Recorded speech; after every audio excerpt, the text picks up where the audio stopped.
Welcome to our class on post-separation abuse. This is a really heavy topic, but it is one that is so absolutely important for you to know and to understand and to be well equipped for so that you are not that you can't that you won't be blindsided by some of the things that happen, but just to know that you have a little bit more in your toolbox so that you will be ready to deal with this as it happens in your life. And so this is mainly on people that are divorcing or they're leaving a situation like this. It could possibly work with people that have grown up in narcissistic families and things like that. But it's mostly for people that have been in relationships that they've left or divorce situations and things like that. So I did write notes and I will be reading from them a little bit tonight. I have found about myself that I do better if I don't do the script on the screen because I tend to just read it. And then I don't feel like I'm as personable with you as I really want to be. So I just wanted to let you know that right from the get-go. Um, so my name is Michelle Spexarth, and I wanted to give you a little bit about my background and as to why I have knowledge on this information. I grew up in a situation that there was some manipulation and possibly narcissistic abuse that was there. Then I chose relationships that were not good for me, had myself in situations that were not healthy for me, made decisions about people that were not in my best interest, and chose a spouse that was a narcissist also. I was married for 18 years, had 5 children with them, and then at the 18-year mark, I realized that I needed to get out. It was pretty much a life or death situation, in my opinion, because I had fallen apart and I was in a place where it was either me taking my life or me leaving. So I chose to leave for my children and for my well-being. So that is my history with it. And that's why I feel like I'm well equipped to talk about this. I also I went through coaching training. I'm a certified life coach. And because of that, I feel like I have the knowledge to be able to help people work through these things for themselves so that they can become confident again, so that they can figure out who they are now. I never feel like we can go back to the person that we were because we we just can't be that person anymore. That person didn't make choices that were the healthiest for themselves. And so we don't want to go back to that person. We want to see who we are today and we want to become the person that we want to become for the future. And that includes knowing how to have healthy relationships, being able to see when things are not healthy or they are not in our best interest, and to be able to not get into those relationships so that we can live a wonderful life that we want to live. And I want you to dream again, and I want you to have goals again, and I want you to feel positive about life, and I want you to be able to see the beauty in life again, because a lot of that has been stripped away because of the narcissistic people that we had in our lives. So there's my introduction on to why I think I'm a great person to be able to help you in this area of your life. So the thing that we're going to talk about tonight is, what is this problem? This problem of post-separation abuse is probably worse than when you were there. And I did not see any of it coming. I did not know how to be prepared. I thought that, okay, I walk away, divorce, we figure things out, and my children will at least have an opportunity to learn what healthy relationships are because I was very good at hiding what he was doing. And so I feel like my children believed that they had a happy upbringing, the older ones especially, because I had created this Pollyanna home life for us. And so when they had to actually deal with their father and finally start seeing who he was, that they were able to see that that was not what healthy was. And so I have been able to provide them with what healthy does look like. And I feel like that is really what I can do for them to hopefully break this cycle of abuse so that they do not have to experience it any longer in their life and that they can live adulthood in a healthy place. So we're going to dive right in. I'm going to put my glasses on so I can read. Here we go. Are you ready? All right. So, our problem is that after you leave the narcissistically abusive relationship, the narcissist sees separation as a loss. They see it as a loss of control, not just a breakup. Their goal is to punish you, to regain control, and to kind of possibly just destroy you. I know that that's the way I felt. I felt like he wouldn't be happy until he destroyed me. And that doesn't have to be your reality. You don't have to be destroyed by this. You can come back with such amazingness that you even knew that you had this in you, that you never knew how strong you really were. You never knew what you were actually capable of. But you have been through some of, especially if you've been with a covert passive aggressive narcissist, you have suffered some of the worst abuse that there is. And it is so underlying that it is just, I call it diabolical. Some people may decide to differ with me on that, and that's okay.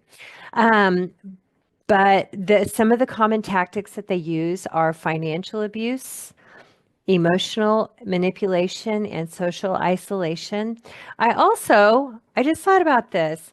I made slides for this, and I'm going to see if I can share these with you guys because I think that it will just kind of help you um, share my screen. This one right here. It will help you to be able to just follow along with me a little bit better. Okay. So let me see what else I have here. Oh, there's the button. Okay, there we go. I hope you can see that. So there is the welcome part of it. Um, here's where I talk about the loss of control, that the narcissist views it as separation, as a loss of control, not just a breakup. Some of their punishment tactics and the common methods that they use for that. So we're going to look at financial abuse, emotional manipulation, and social isolation. Isolation. How about that word? That's a nice word. So the first one is I want you guys to be thinking about which one of these was used most on you. And I want you to put it in the comments. You can put it in the chat if you joined on Zoom. And just tell me, as I read through these, I want you to just tell me which one seems like it's like the dominant one for the situation that you are experiencing. So the first one is on financial abuse. And the other thing I want you to remember is that common tactics of working with a person don't work with a narcissist. They just don't because you're not dealing with just the run of the mill person that you're divorcing or that you broke up with or anything like that. And that a lot of times you're going to feel like you're in the twilight zone with this. And it's just unreal. The things that they bring up, that they try with you, that they put you through because they're trying every tactic they can, like I said, to either get you back, to control you, to work the children against you, to financially just destroy you, or do a smear campaign on you. So, and we'll go through some of those.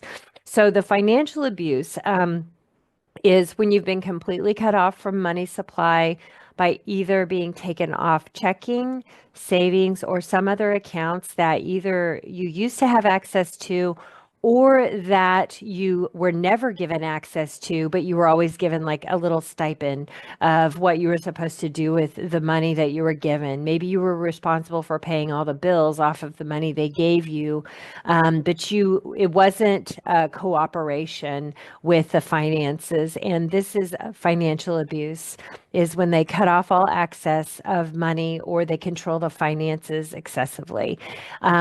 It can look like only have certain amount of access to money also.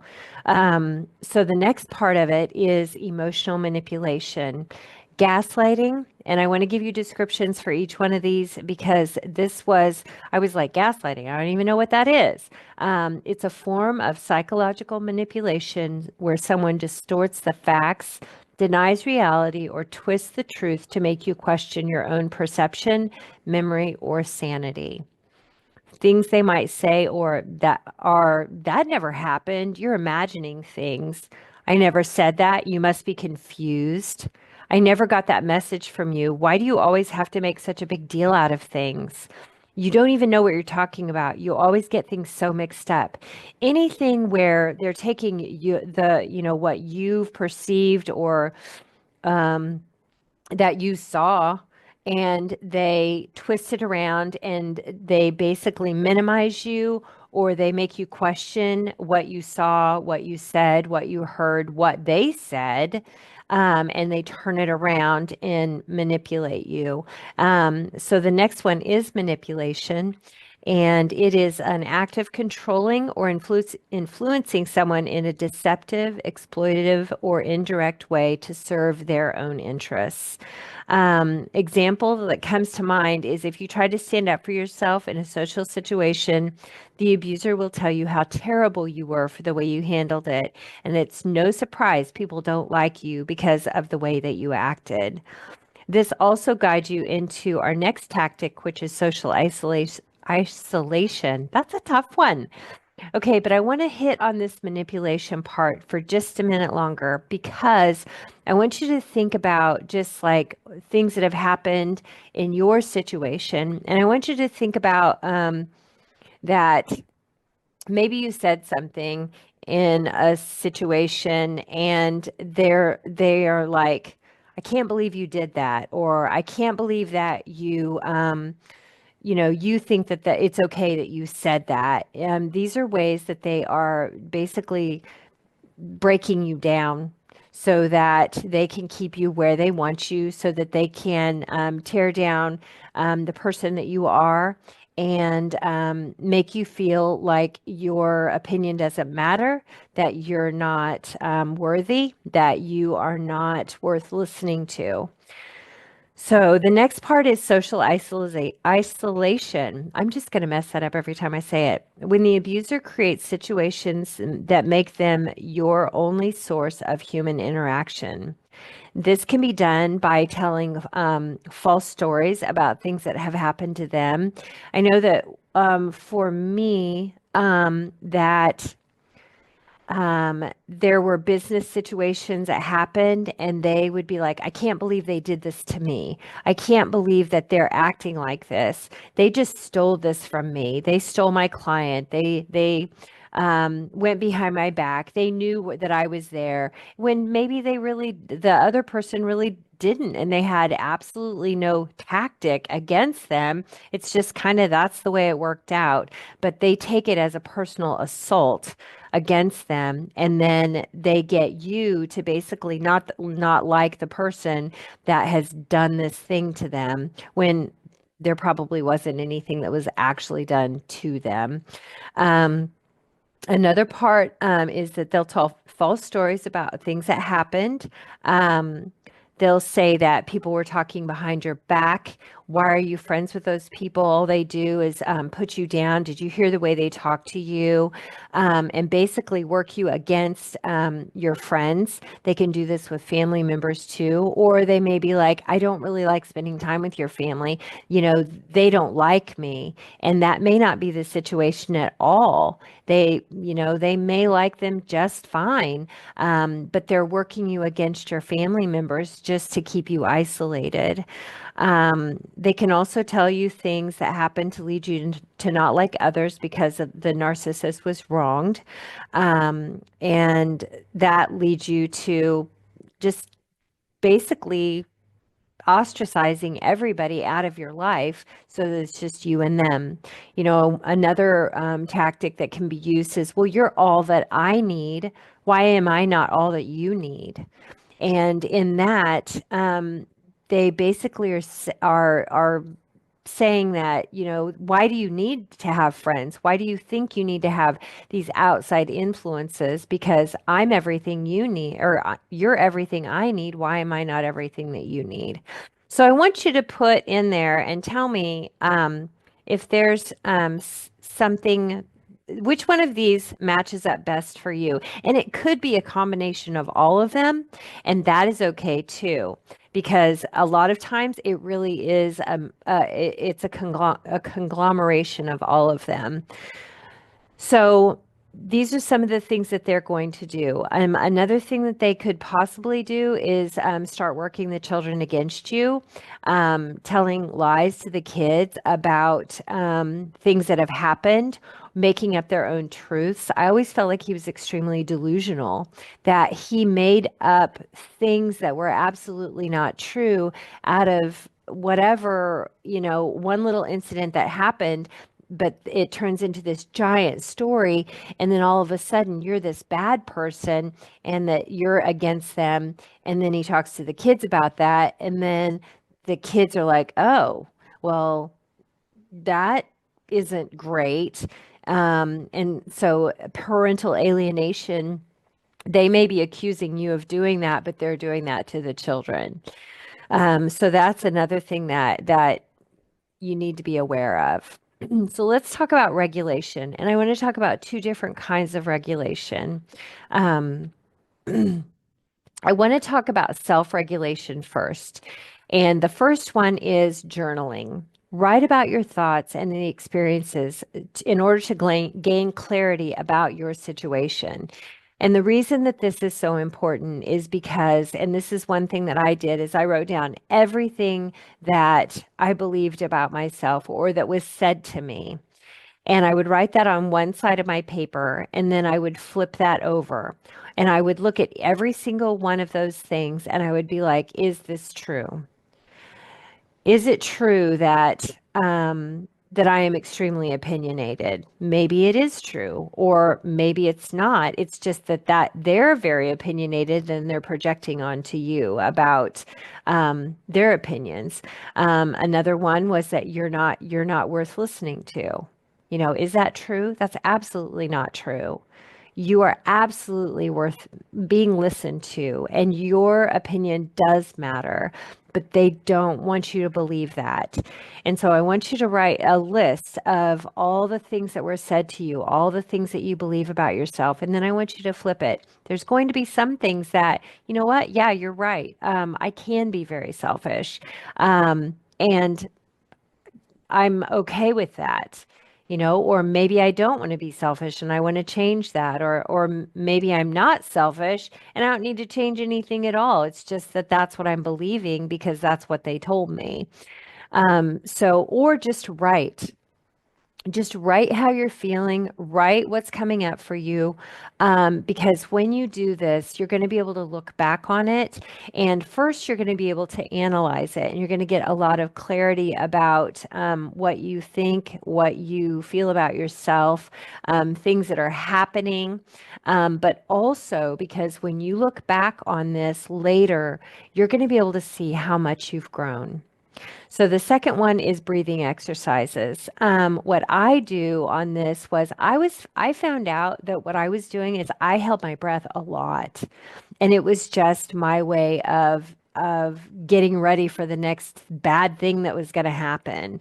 And so I really had to get intentional about breathing. And it sounds crazy, but it was absolutely true that I had to really get intentional about taking time to sit down and just feel my body and breathe and get myself into a calm place, to get grounded and to just be more peaceful within myself. And so I think that when you can really get intentional about breathing, and I would do it every morning, I would just sit down and it would really help me throughout the day to just keep myself into that calm place. Or if you catch yourself holding your breath or something like that, that you can just start breathing again. I feel like I'm going to sneeze. And then rest. Allow yourself time to rest and recover from the trauma.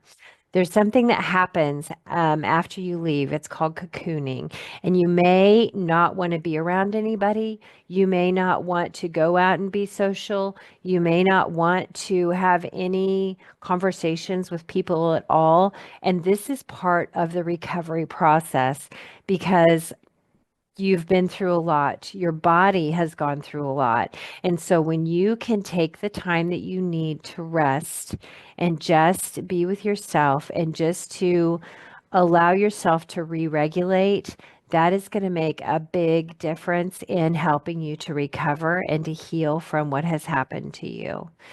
So the next part I want to talk about is the co-regulation strategies. And the reason that these are important is because we have been isolated, and so we all need a support group. We all need to have people that are on our side that are going to listen to us, and we're probably going to tell the same stories a million times because we're trying to work through this. We're trying to work through it within our own minds and be like, I can't, is this real? Did this really happen? And by being able to talk about it, it really helps you to process through. And so the first thing is that reconnect. Reach out to the friends and family for support. You may have been completely cut off from them. And so my thought on this was that it's okay to reach out to somebody that you were such a good friend with for such a long time and you shut yourself off from them because of the relationship, the narcissistic relationship that you were in. And so it's really good to just reach out to those people and say, hey, look, this is what was happening with me. I am so sorry I kept myself off from you.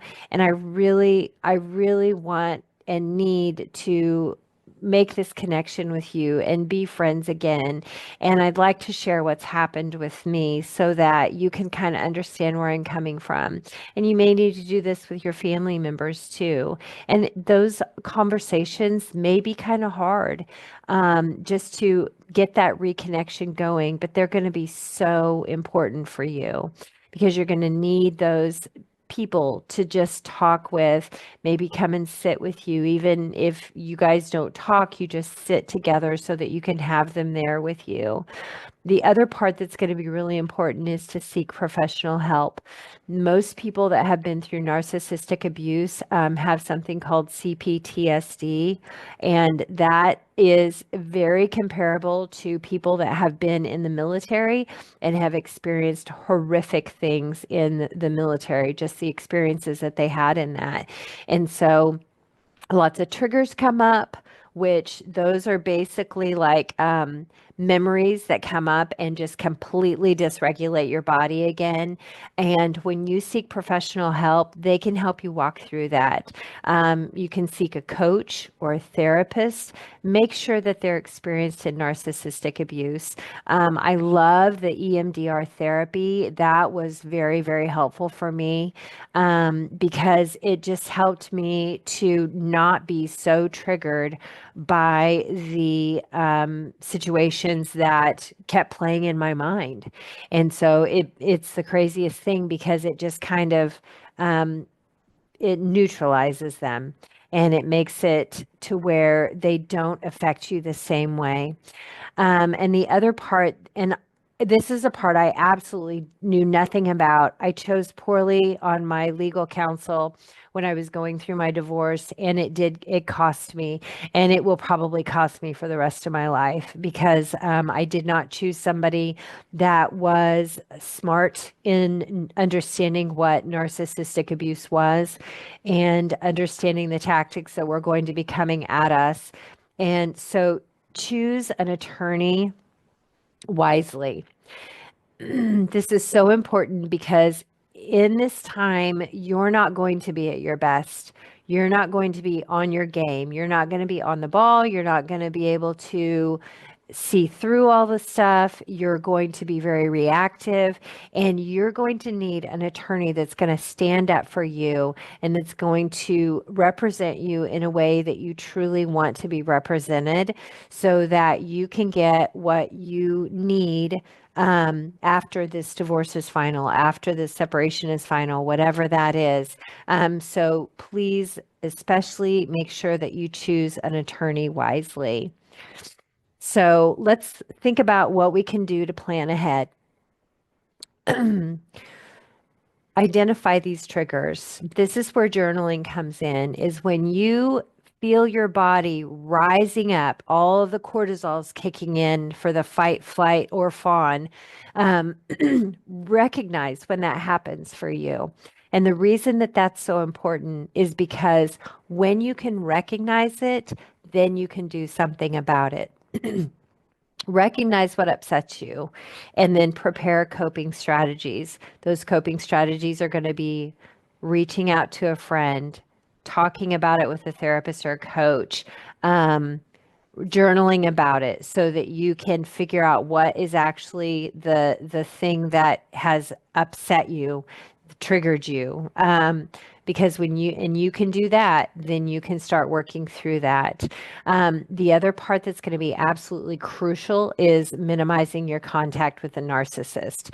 I realize that having a phone conversation is not a smart choice. And the reason for this is because you they start saying all these things, and or even in-person conversations, anything where it's verbal, not a smart choice. And the reason is because they get an opportunity to engage with you, and that's their entire desire, is to get you to re-engage with them so that they can trigger you, so that they can try to talk you to come back, so that they can try to manipulate you and just make you not think for yourself, to just fall back into those old patterns. Block them on social media, block them on any other courses where they have communication with you or where they can make an impact in your life. I had to block from all social media, and that may include family that they have, friends that they have, coworkers that they had, or that they have, because that is like, if you think about like flying monkeys, that those people are believing everything that they're saying, and so everything that you say, they think that you have gone crazy, or they think that you have that you are the one that's in the wrong here, and that what you're saying is just like you're being over dramatic about it, and you're not being over dramatic about it. These things really happened. I know one thing is I don't want to be a drama queen, and so I felt like when I talked about it that I was being a drama queen, and I really wasn't. These things really, really happened, and they were as bad as I thought they were, and they were as bad as I was saying they were. And so you need to be able to acknowledge that. And when you minimize contact, you catapult your healing forward so much faster because you are not getting triggered as much, and you're able to come from a more stabilized place. I highly recommend that all communication, if you have to have communication with them still, like I do because we have 5 children together, is that it's through text, through email or some kind of an app that the court has ordered that you go through. There's lots of parenting apps. I don't know them because that's not what we use. But anything where it has to be written down. The other part to this is that when you do have to have communications with them, you have the opportunity to read through that, find all the stuff that is factual. That's the stuff you need to communicate about is the factual stuff, not all of the other garbage that they're throwing at you. That stuff you can filter that out. You can deal with it in your own way, and you can deal with just the facts, and you can respond to just the facts in your own time. When you're having a conversation with them on the phone or in person, you don't have that opportunity. It's right there in your face, and they want it to be dealt with immediately right there when you're talking. And the last thing is to expect the unexpected. Be prepared for the bizarre tactics and stay vigilant. This is another reason why written communication is really, really good because then you can actually be like, oh, look, that's a manipulation. That's a total lie. That, okay, here's a factual thing that I need to deal with. But they're going to throw all kinds of stuff at you. And when they do that, then and you're communicating verbally with them, you don't get the opportunity to really process through all of the stuff that they have thrown at you. Um, also know you're doing an amazing job. You really, really are. This is a really hard time. Um, so just be vigilant, be aware, take your time, do what you need to do to take care of yourself so that you can just be smart about as many things as possible. You're not going to be smart about everything. You're not going to see all of it. But when you start seeing the little bits, then you're going to start seeing a lot more. And I always say, once you see it, you can't not see it. So when you finally start seeing their tactics, you can't not see it. It's going to be there, and you're going to be like, oh my goodness, I can't believe I didn't see this before. And that's okay. You didn't see it where you were, but you see it now. And that's what's really, really important. So I also wrote this little piece about be thinking about the financial parts of things and how you can make things work for you in your life. For each one of you, this will be different. For me, I was a stay-at-home mom for 18 years. I was homeschooling my children. The finances that I had that were available to me was very minimal. Um, I can tell you from experience that I was removed from checking accounts and savings accounts and all of the money that was in our marriage. I was removed from all of it before the court even ordered it. And the court ordered that I was supposed to stay on everything. I was supposed to be on everything, but he removed me from everything. And so I am so grateful that my parents helped me out because I don't know that we would have made it otherwise. But be thinking about that. So what I started doing was when the kids were with their father, I started Ubering on the weekends, and this was huge. And people were always, oh, they were always like, aren't you afraid for your safety? I never was. I was never afraid something bad was going to happen. I was never afraid that, something horrible was going to occur. I just knew that, drunk people need rides home and people wanted rides to the bars and it was amazing money. It was hard on my vehicle, but it served the purpose for what I needed at that time. I started picking up little odd jobs and finding resources for heat and food and the essentials that were either free or they were greatly discounted. So get super resourceful and also figure out where your money's going to come from and make sure that you have your own checking account that only has your name on it so that nobody else can get to it but you. These are going to be super important so that you can figure out the next things that you need to do for yourself. You are separating yourself from, yes, a life that that you thought it was going to be, but it's not anymore. And so you're going to have to shift, and you're going to have to figure out how to make things work now. Um, right now, I want you to think of the things that you can implement in your life that will create as much peace as possible.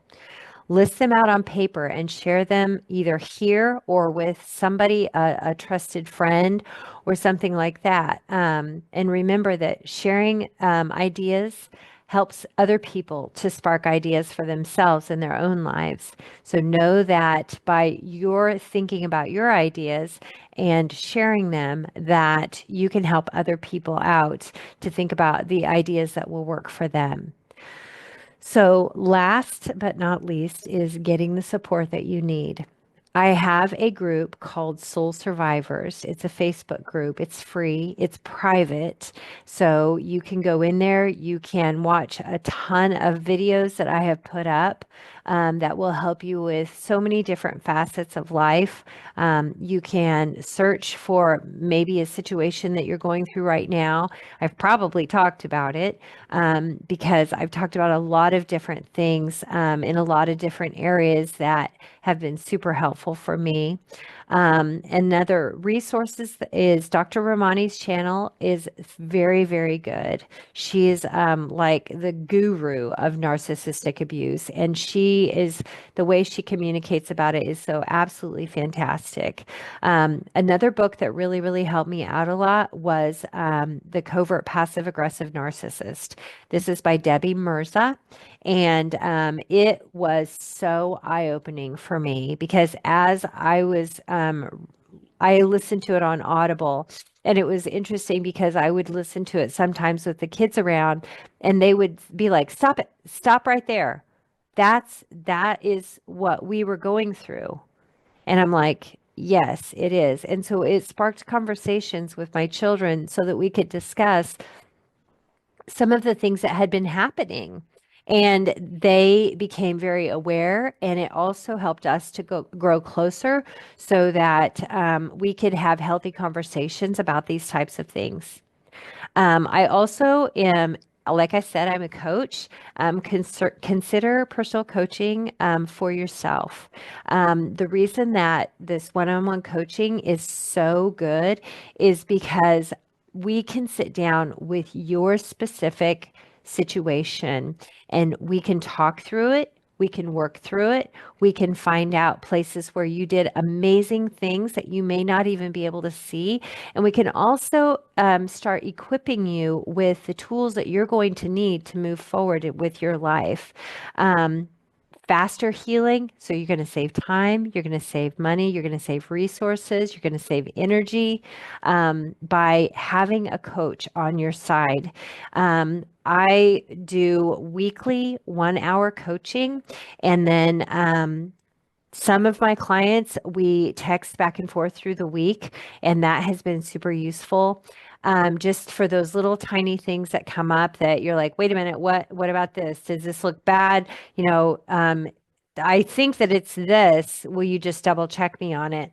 And so those types of things are really useful when you have a coach. And I really think therapy and coaching go hand in hand. It was told to me one time, and when I heard this, I was like, "Oh yes, this is so true," because therapy helps you to deal with the past, and it helps you to like really delve into all the past stuff that's been happening. And coaching is meant to move you forward. So think about it like that. A lot of times in coaching, though, also, we will go through a situation and we'll look back in your past so that you can be like, oh, that's why I do that. And then you have the opportunity to start working to change that. And I'll be there to help you through the whole thing. So I also wanted to say that with coaching, that if you sign up and are paid for coaching by February 28th, that I have a victim to victor workbook that will help you ask some of the hard questions of yourself.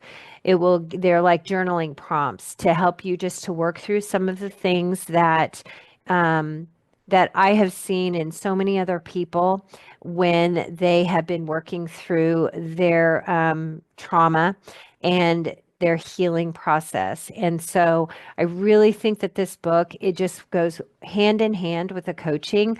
And some of that stuff, if you want to bring it to coaching, you absolutely can. And if you are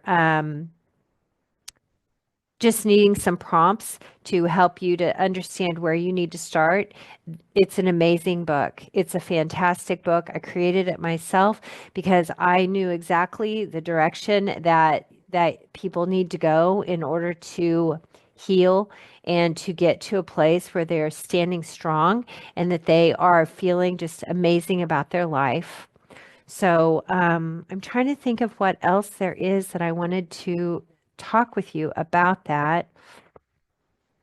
I'm going to stop my sharing so that I can see you guys, see what's going on again. Okay, there we go. Okay, so I did want to save questions till the last because I wanted to be able to stay focused so that I could just keep the flow of everything. But now I do. I absolutely want, I'm going to read the comments that are here. And if you have anything else that you want to add or comment about or ask me about, then please, now is the perfect time to do that. Okay, so a comment. My ex-husband did all three. He did make up things, but it wasn't kids we had. But it wasn't kids. We had none, but it was family and friends. Yeah, it's interesting the way they can totally manipulate situations to bring it back to where they're the victim. They always work it to where it is all about them. That's just what they do. And it's just, once you see it, like I said, once you see it, you see it. One thing I hated was when people would say, I know how you feel. No, they don't. They can empathize, but they don't know. Um, every single situation is different, and every single situation has things about it that really are twisted and crazy and ridiculous. And so I agree with you that no person can know exactly how you feel. They can empathize with you, but they don't know. And I remember as I was starting to share my story with people that I remember the looks on their face. And I remember just you've got to be kidding me. This really happened. And it was the strangest thing because I felt so alone and I felt so like I was living in the twilight zone. And I'm so glad that you got out of that situation and that you're no longer there and that you can move forward from that. So I'm trying to think if there's anything else that I wanted to add about anything. One thing I wanted to tell you is some of the resources that I found when we were trying to figure things out, when I was financially trying to find my way. You know, I did Ubering. We couldn't afford propane. And by the grace of God, my mother knew of a guy that was trying to get rid of like limbs and trees that he cut down because he had a tree service. And she said, "Would you be interested in him dumping the wood at your place and you can cut it up and use it for firewood?" And so for 4 years, we did not have propane. We completely lived off of firewood that was given to us free from this gentleman. And it was the biggest blessing. And it kept us warm every winter. And there was also, I think there was 3 years we didn't have a dryer. We had a washing machine, but we didn't have a dryer. And so we would hang our clothes. We would do a load at night in the washing machine, and then we would hang up those clothes in the living room on a clothesline.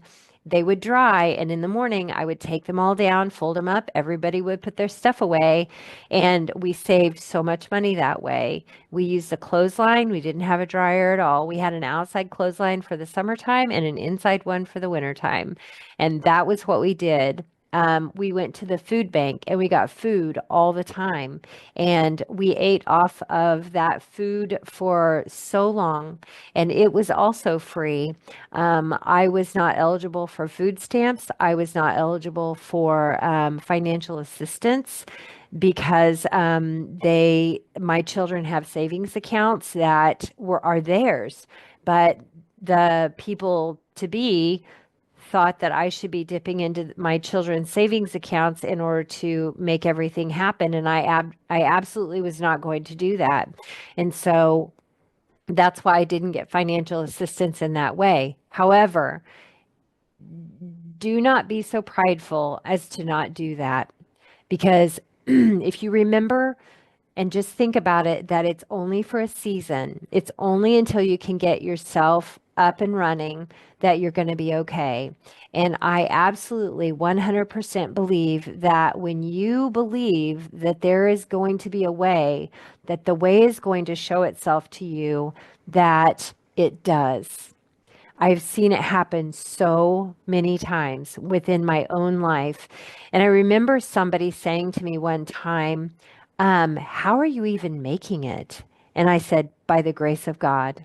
I kid you not. It is by the grace of God that we have survived and that we have made it.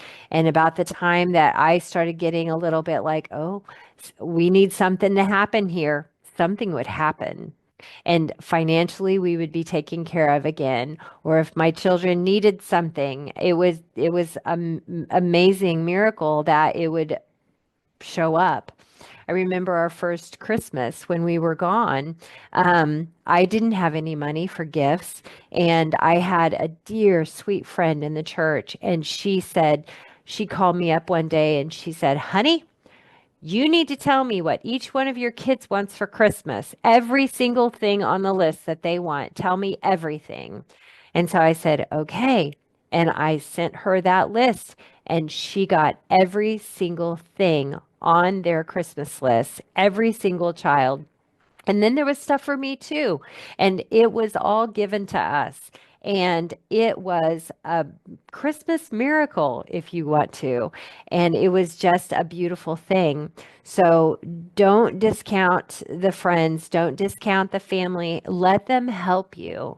And please remember that when you take that blessing from them, they want to bless you. But you, by receiving that, you are blessing them also.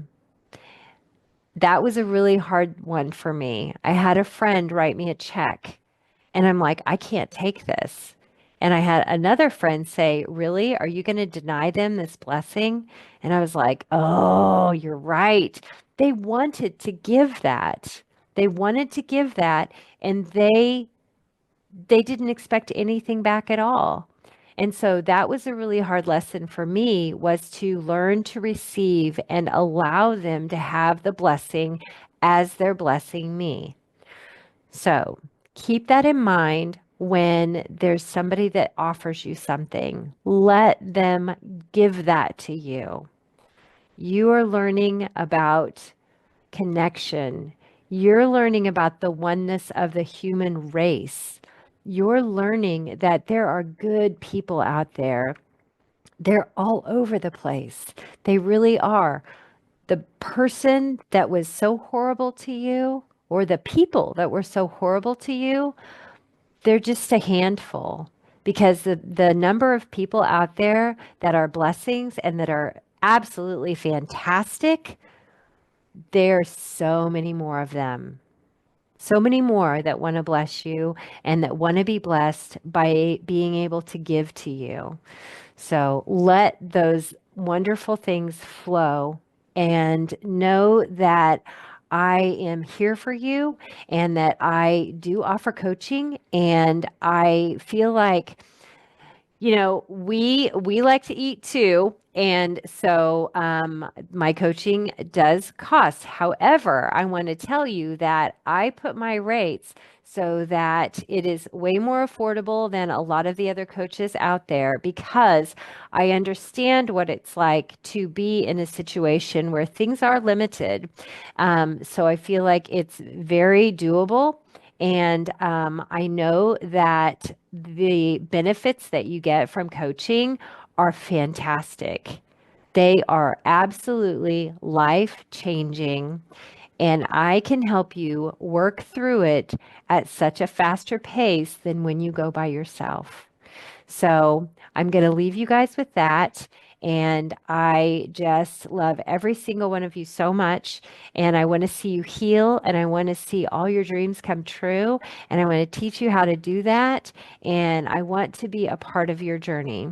So I hope that this has helped you out so much. And if you have questions afterwards, when we're off of here, please message me. I'm on Facebook. I'm on Instagram. You can reach me through those channels. You can come into the Soul Survivors Facebook group, and we can plug you into some of the videos there also. There's lots of opportunities to learn and to grow and to figure out what direction you need to go next. So have a great rest of the day.